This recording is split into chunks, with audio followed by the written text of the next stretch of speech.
I didn't know her name when I picked her up. I didn't know her rank, her title, or the fact that half the known galaxy was probably tearing itself apart looking for her. All I knew was that she was breathing, barely, and that I was not the kind of man who could walk away from that. My name is Marcus Vale, Sergeant Specialist, Human Diplomatic Transit Corps, currently the sole survivor of a shuttle that had no business trying to navigate a debris field at that speed. My pilot had been optimistic. The debris field had been realistic. The result was me, standing in the middle of a burning wreck on the surface of vel'arath, with a cracked rib, a survival pack, and roughly 300 kilometers of hostile alien wilderness between me and the nearest emergency beacon station. I took stock the way my instructors taught me. Breathe first, then assess. The atmosphere was breathable short-term through my filtration mask. My legs worked. I had 4 days of rations, a medical kit, emergency gear, and a locator that would take at least 5 days to ping anything useful. The gravity on vel'arath runs about 1.4 times standard Earth gravity, which means every step costs more than it should. Long marches in that gravity are not pleasant. They are not impossible either, not for a human, but they are not pleasant. I was about to start moving when I heard it, a sound under the wreckage. Low, not quite a groan, more like something trying very hard not to make any sound at all, and failing just slightly. I found her under a hull panel that had to weigh 400 kilograms. She had one hand pressed flat against it, as if she had been trying to push it off herself before she lost consciousness. She was vel'shara, tall even collapsed like this, with 4 arms and skin that carried bioluminescent markings along her neck and collarbone. Those markings were nearly dark. In a vel'shara, that is not a good sign. It means the body is pulling inward, conserving, shutting down things it considers unnecessary. She was wearing plain civilian wrappings, no rank, no insignia, nothing that told me anything except that she was a person, alive, and not going to stay that way for long without help. I thought about the 300 kilometers. I thought about my rib. I thought about everything my survival training had told me about prioritizing my own safety first. Then I opened my medical kit and got to work. I did what I could with what I had. Her secondary lung was punctured, her lower arms were broken, and she had lacerations across her back deep enough to worry me. I packed the wounds, stabilized what I could stabilize, and tried to remember every piece of cross-species first aid training I had ever sat through. It turned out I remembered more than I expected. That surprised me a little.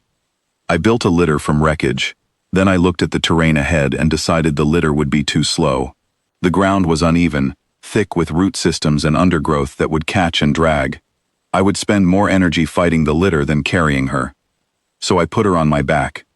She was heavier than she looked, and she looked substantial. The gravity made it worse.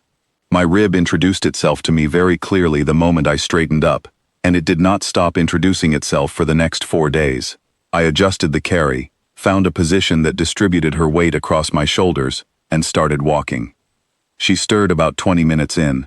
I felt her become aware, that shift from unconscious weight to conscious tension, the sudden, careful stillness of someone who does not know where they are, or who is holding them. Her voice was low and rough. "You are making a mistake, human." "Probably," I said. "You're welcome." She did not respond to that. She drifted again, and I kept walking. The first day was about distance and survival, and not thinking too hard about the pain. The fungal forests of vel'arath are genuinely beautiful, if you have time to appreciate them. Everything bioluminesces at low levels. The trees pulse faintly in slow rhythms. The ground cover glitters when disturbed.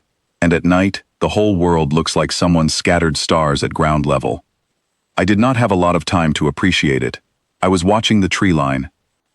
The Grathcool found us at dusk on the first day. It stepped out of the undergrowth about 30 meters ahead, and it was enormous.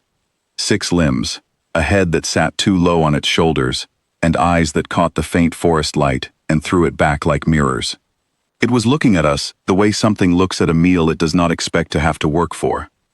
Sel whispered to me. She was conscious enough to have been watching the tree line herself, I realized. "Go still," she said quietly. "It selects for weakness. If you put me down, it will take me and leave you." She said it like it was a logical solution, like she had already done the math and arrived at an answer she was prepared to accept. I did not put her down. Instead, I grabbed the emergency flare from my pack with one hand, bit the cap off, and lit it. Then I yelled, not words, just noise, the loudest, most aggressive, most chaotic sound I could produce, and I walked straight toward the Grathkul, waving a burning red light. The creature froze, then it took 2 steps back, then it turned, and disappeared into the trees. The wilderness went quiet. Sel did not speak for almost a full minute. Then she said, "What are you?" "Tired," I said. "Let's keep moving." That night, I made camp in a shallow rock overhang and sat with her, while she drifted between sleep and waking. I changed her dressings by the light of the forest glow. She watched me work with eyes that were very dark and very steady. After a while, she told me her name. Just Sel. Nothing else, and I did not ask. "Why did you not leave me?" she asked. I thought about it. I wanted to give her a real answer, not a practiced one. "Because you were there," I said. She was quiet for a long time after that. I was not sure if the answer had satisfied her, or confused her, or both. The second day brought a spore storm, thick gray clouds rolling in from the eastern ridges and dropping visibility to almost nothing. The spores themselves were not dangerous through my filtration mask, but they coated everything and made the ground slippery and disorienting.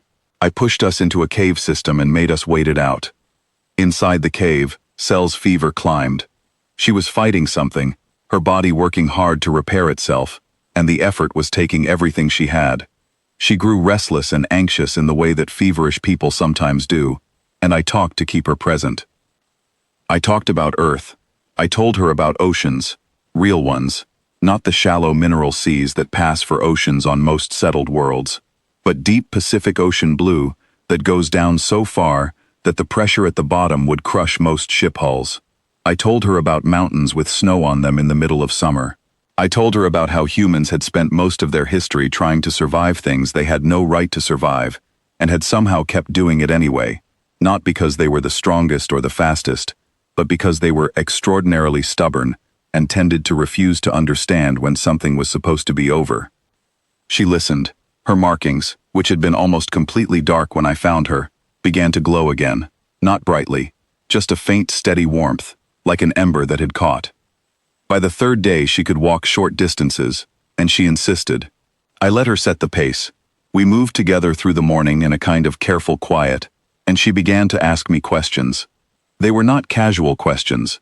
They were precise and specific, the kind of questions that strip away easy answers and push toward something real. She asked about my service, my training, my reasons for joining the Transit Corps. She asked about my family. She asked what humans did when they were afraid. "We keep moving," I told her, usually. She considered this. "And when there is nowhere to move? Then we make noise and hope something backs down." She made a small sound that might have been amusement. I was not entirely sure. I asked her what her work involved. She said administration.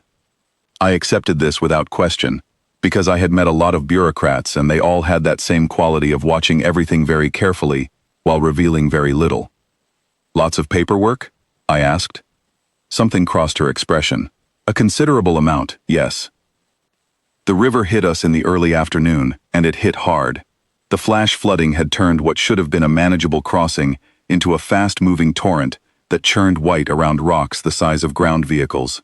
Sel stood at the edge, and I could see her working through it, calculating, arriving at the same conclusion I had already reached. "I cannot swim," she said. "I know," I said. "That's fine." I used kit materials to build a crossing harness, strapping her against my chest and securing the connections at 4 points. It was not elegant. It held. I walked us into the river. The current was worse than it looked, which is always true of rivers. It hit us sideways the moment we cleared the shallows, and I had to lean hard into it, pushing forward against something that wanted very much to push us downstream. I lost my footing once on a slick rock, and we went down to my knees, water closing over both of us for a moment, before I got back up. I did not think about the rib. I did not think about anything except the far bank and the rocks I was using as handholds. We made it. I dragged us both out onto the rocks on the far side and sat down heavily, laughing, because sometimes that is what the body decides to do when the immediate danger is over. "We made it," I said. Sel lay on the bank beside me. Her markings were glowing clearly now, warm and steady in the gray afternoon light. She said nothing for a moment. Then, quietly, she said, "Yes, we did." That was the moment I noticed she had stopped watching me, the way someone watches a stranger. She was watching me the way someone watches something they are trying to understand. That evening, she told me about a word in her language, vel'hari. She explained it carefully, precisely, as if the translation mattered to her. "It means one who carries what they need not carry," she said. "My people consider it a kind of sacred foolishness, the willing taking on of burden that is not yours by any obligation. We tell stories about it. We do not often see it." I turned the phrase over in my mind. "Sacred foolishness," I said. "I can live with that." Her markings pulsed once, warm gold, and she looked away before I could remark on it. The morning of the fourth day arrived gray and cold. The beacon station was 20 kilometers out. My fever had arrived sometime in the night, and the rib had progressed from a persistent complaint to a serious argument. My hands were in poor condition from the river crossing and the days of rough terrain. I had given her my last ration bar 12 hours ago because her healing required more fuel than mine did at that point, and I had not mentioned it. We walked the last stretch side by side. She had insisted on walking. I had not argued. We found the second crash site mid-morning. The wreckage was still smoking. 3 vel'hari military fighters in a search pattern that had clearly ended badly, brought down by the same debris field that had taken my shuttle. The insignia on the hulls was distinctive, a formal seal surrounded by the symbols of 9 sovereign systems. I stopped walking. I looked at the seal. I looked at Sel. I looked at the seal again. "How much administration do you do, exactly?" I asked. She stood very still beside me. Then she told me. Her full name and title took a considerable amount of time to say.